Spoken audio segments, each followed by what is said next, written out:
అదే RTV app వార్తల్ని క్షణాల్లో చదివే అవకాశం ఉంటుంది. ఒక న్యూస్ పేపర్, ఒక టెలివిజన్ ఛానల్ మీ చేతుల్లో ఎప్పుడూ ఉంటాయి.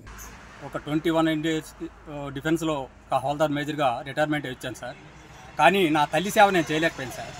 ఆ బాధతో నేను వెంకటేశ్వర స్వామికి 2013లో స్వామివారిని మొక్కుకున్నాను. స్వామి, నా తల్లి సేవని నేను చేయలేకపోయాను, దాని రూపంలో ఏదో నా తల్లి ఎక్కడున్న అష్టైశ్వర్యాలతో ఉండాలి, తల్లి ఏ రూపంగా నేను వచ్చిన సేవ చేయడానికి నేను ఉన్నాను స్వామి అని మొక్కాను సార్. ఒకటి. రెండోది, మూగజీవులన్నీ బాగుండాలి స్వామి అని మొక్కాను. మూడోది, నన్ను నమ్ముకున్న ఎవరైనా బాగుండాలి స్వామి అని మొక్కాను. దానికి స్వామివారు 2013లోనే ఒక 15 రోజుల్లో ఒక సునకాన్ని పంపించారు. ఒక ద్వారా వచ్చింది, వాళ్ళు పెంచలేక మనకి ఇచ్చారు. దాన్ని నా తల్లిగా నేను భావించి సేవ చేసుకుంటూ ఈరోజుకి 13 సంవత్సరాలు అయిపోయింది సార్. అయితే ఆ తల్లి అనేది నాకు ఎలాగంటే తెలిసిన మెసేజ్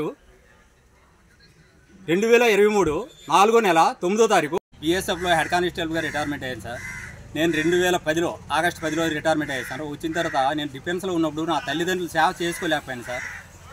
నా తల్లిదండ్రులు సేవ తీర్చాలి అనే ఉద్దేశం మీద సునకాన్ని తెచ్చుకున్నాను. అప్పటి నుంచి దాన్ని సేవ చేసుకుని ఈ మూగజీవులన్నింటికి నేను సేవ చేసుకుంటాను సార్. మాది పరశురాంపురం, పాలకొండ దగ్గర, పాలకొండ మండలం పరశురాంపురం సార్ మాది. ఆ తల్లి తీర్చుకోవడం కోసం నేను ఈరోజు ఒక 150 మందికి భోజనం పెట్టుకున్నాను సార్. చికెను, మటను, పులహారి, రైసు. నాకు కొంత ఆత్మశాంతి కోసం సార్. చాలా సంతోషం సార్. నేను కానీ బాధ అనేది తీరదు అంత. అందుకు నేను ఇప్పుడు 33 డాగ్స్కి నేను భోజనాలు పెడతాను సార్.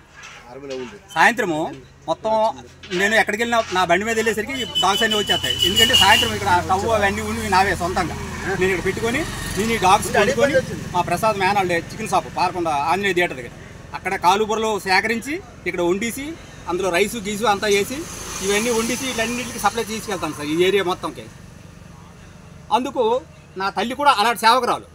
నా తల్లి సేవ ఎలా చేసిందో నేను ఈ మూగజీవులు చేద్దామని నా ఉద్దేశం సార్. నీకు రాజు అని పేరు పెట్టింది మేము, నీకు 65 సంవత్సరాల ఆయుష్ అని చెప్పింది మేము. ఇప్పుడు 118 సంవత్సరాలు అయినా నీ ఆయుష్ అని చెప్పి ఆ మెసేజ్ వచ్చింది సార్ నాకు. అయితే తల్లి 118 సంవత్సరాలు అంటే సృష్టి విరుద్ధం కదా అన్నాను. నాయన, ఈ భూమండలాన్ని సృష్టించింది మేము, ఏది చేసినా మేమే చేస్తాం, అందుకు మేము ఏదైనా చేయగలం, నువ్వు గుడి కడతావు నాయన అన్నది. అని తర్వాత నువ్వేం చేయక్కర్లేదు, నువ్వు నిలబడితే సరిపోద్ది. నీ ఊరి నుంచి ఒక రోజు వస్తుండగా చెరువుగట్టు మీద చెట్టు ఉంది, చెట్టు కింద నువ్వు పడిపోతావు. అక్కడ మీ ఊరు ఆడపడుతులు వచ్చి 200 కొండలు బిందెలు నీళ్ళు పోస్తారు. పోసిన తర్వాత నువ్వు చెరువు మధ్యకి వెళ్తావు. అక్కడ భవిష్యవాణి చెప్తావు వాళ్ళది, జరిగింది జరగబోయేది. ఏం చేయాలి అంటే, నాయన, భూమండలం నుంచి రావాల్సిన మాకు ఏటీ లేవు, భోగాలు, దీప ధూప నైవేద్యాలు నీ ద్వారా మాకు రావాలి. అందుకే నువ్వు 118 సంవత్సరాలు ఉంటావు నాయన, అప్పటికి నువ్వు 3వ వ్యక్తిగా ఉంటానని ఈ భూమండలంలో అని చెప్పింది సార్ ఆ తల్లి. మరిన్ని వీడియోస్ కోసం ఛానల్ సబ్స్క్రైబ్ చేయండి, లేటెస్ట్ అప్డేట్స్ కోసం వాట్సాప్ ఛానల్ ఫాలో చేయండి, అండ్ లింక్ డిస్క్రిప్షన్ లో ఉంది.